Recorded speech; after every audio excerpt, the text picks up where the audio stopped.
حب النبي على الإنسان مفترض. Kami akan menyampaikan satu riwayat hadis mengenai kewaspadaan kita di akhir zaman. Suatu kali diriwayatkan bahwa Sayyidina Ali dalam hadis Bukhari, begitu juga hadis Muslim, mengirimkan Ghunaimah atau Zuhaibah beberapa emas, beberapa harta rampasan perang tentunya, dikirim dari Yaman ke Madinatul Nabi, Madinah At-Tayyibah, Madinatul Rasul sallallahu alaihi wasallam. Sampai di Madinah, baginda Nabi sallallahu alaihi wasallam membagikannya kepada sahabat-sahabat yang berhak, yang merasa yang mereka dianggap paling berjasa dalam Islam. Setelah pembagian selesai, tiba-tiba ada seseorang datang kepada baginda Nabi sallallahu alaihi wasallam, menerobos safnya para sahabat. Apa kata orang ini? Ya Rasulullah, ittaqillah. Begitu riwayat Imam Bukhari. Wahai Rasul Allah, takutlah kepada Allah, takwalah kepada Allah. Coba bayangkan, siapakah yang paling bertakwa di dunia ini? Bukankah itu Rasulullah? Dalam riwayat yang lain, ya Muhammad, i'dil ya Muhammad. Hei Muhammad, berbuat adillah engkau. Ternyata orang ini merasa pembagian untuknya tidak banyak. Ternyata dari dulu si emas, kalau sekarang kita sebut rupiah, dolar, pitih, uang, ini memang jadi bencana dari masa Rasulullah sampai zaman kita ini. Apa kira-kira perasaan sahabat ketika ada orang membentak Rasulullah dengan kalimat ya Rasulullah ittaqillah? Wahai Rasulullah, kamu takutlah kepada Allah. Berarti dia sedang menghardik baginda Nabi Muhammad sallallahu alaihi wasallam. Apakah Nabi membalas? Tidak. Apakah Nabi membalas dengan kata-kata kasar? Tidak. Nabi diam. Itulah Nabi Muhammad sallallahu alaihi wasallam.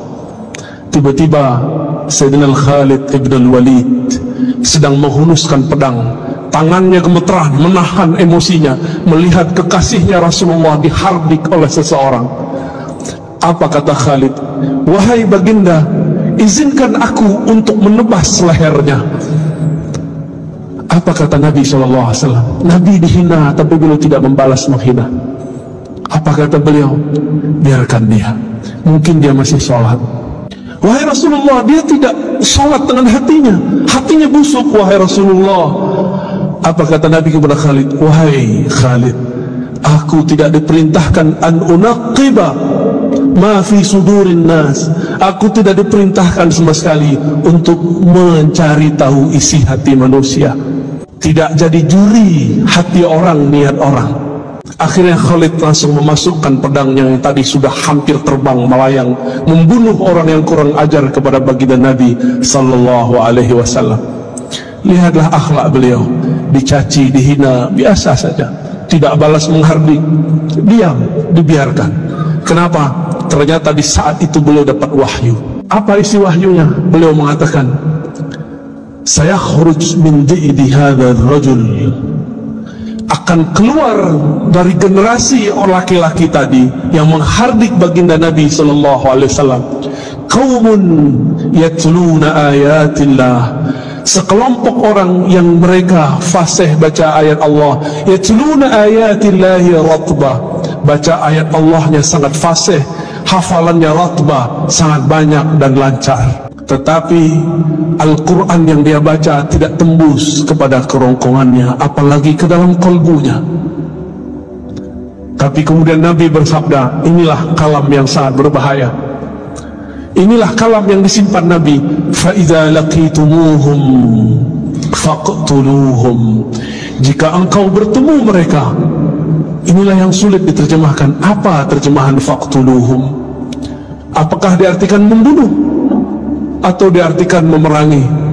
Ulama kita memilih untuk zaman sekarang diartikan, maka faqtuluhum bimakna faqatiluhum, maka perangi mereka. Dengan cara apa? Dengan cara mereka memerangi kita. Jika mereka memerangi kita dengan cara opini, perang lawan opini. Jika mereka mulai mengganggu ketenangan hidup kita secara keamanan, barulah kita angkat senjata berjihad fisabilillah. Apa yang menyeramkan dari kalimat tadi? Bukan kalimat faqtuluhum semata, tapi yang membuat kita sedikit agak bingung. Sebenarnya tidak bingung. Apa itu? Orang ini yang disuruh Rasulullah untuk diperangi, ternyata mereka hafal ayat Allah, lancar baca kitabullah, tapi kitabullahnya tidak tembus sampai kepada kalbunya. Apa media supaya banyak orang baca ayat-ayat Allah? Tentu ada ma'had tahfiz, rumah-rumah tahfiz. Maka di akhir zaman ini banyaklah rumah tahfiz. Ternyata inilah maksud Rasulullah. Nanti di akhir zaman kalian akan menemukan banyak rumah-rumah tahfiz. Apakah semuanya salah? Belum tentu. Semuanya benar? Belum tentu. Jika bersumber pemahamannya, seirama pemahamannya dengan orang ini yang dia merasa suci, bahkan berani mengkritik baginda Rasulullah. Rasulullah sudah wafat. Kalau zaman sekarang mereka berani su'ul adab kepada para guru, para masyayikh. Kita boleh menasihati orang, tapi jangan menghardik orang. Orang-orang ini menjadikan ayat sebagai alat untuk menghardik. Lafaznya sama dari dulu sampai sekarang. Orang-orang ini pasti kalimatnya ittaqillah, bertakwalah kepada Allah, seakan-akan dia paling bertakwa di alam semesta. Jemaah Jumat yang menekan Allah, maka rumah tahfiz yang kita bina, ma'had tahfiz yang kita punya, yang kita wakafkan, harus betul-betul dijaga.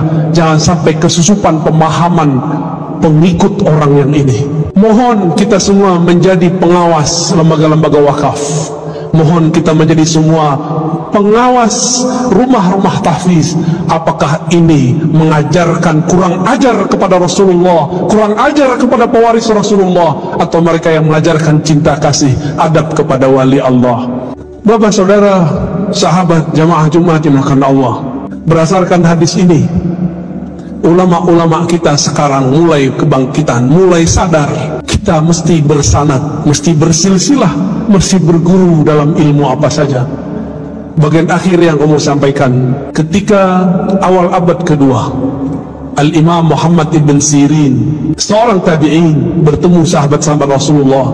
Ketika banyak orang hafal Quran dan Sunnah, tapi pemahamannya tidak sesuai dengan yang dihafalnya, maka beliau mengatakan, فَإِذَا ظَهَرَتِ الْفِتْنَةِ, ketika kekacauan sudah mulai muncul, maka kami bertanya, sammu lana rijalakum. Begitu diriwayatkan oleh Imam Muslim. Wahai para penceramah, wahai para ustadz, wahai para hafiz, wahai para da'i, wahai para guru, sammu lana rijalakum. Wahai teman-temanku yang hijrah, wahai teman-temanku yang belajar Islam, sammu lana rijalakum. Sebutkan siapa gurumu, siapa sanadmu yang menghubungkan engkau kepada Rasulullah sallallahu alaihi wasallam. Inilah pentingnya berguru. Berguru itu adalah jaminan kesahihan. Imam Bukhari berguru hampir 2000. Imam Abu Hanifah bahkan 4000. Imam Ibnu Hibban bahkan 2000. Kita baru berguru 1-2 guru sudah berani memfotnis orang yang berbeda. Betapa naifnya diri ini, betapa kelirunya kita, berapa emosionalnya kita beragama. Maka jemaah Jumat dimuliakan Allah, semoga di antara kita ada yang tersentuh hatinya, mulai hati-hati dengan proyek-proyek tahfiz Quran. Mari awasi, jika kita bagian dari orang yang mengikuti dan mengajarkan tahfiz Quran, mari menjemput pemahaman Al-Quran dari ahlinya. Fas'alu ahla dzikri in kuntum la ta'lamun. Ambillah ilmu, tanyalah ilmu kepada ahlinya jika kamu tidak tahu. Ilmu menghafal beda dengan ilmu memahami yang dihafal. Semoga Allah yufaqihna fid din wa 'allamana at-ta'wil wa yu'allimuna at-ta'wil. Semoga Allah membimbing kita memahami agama ini dan memahami isinya.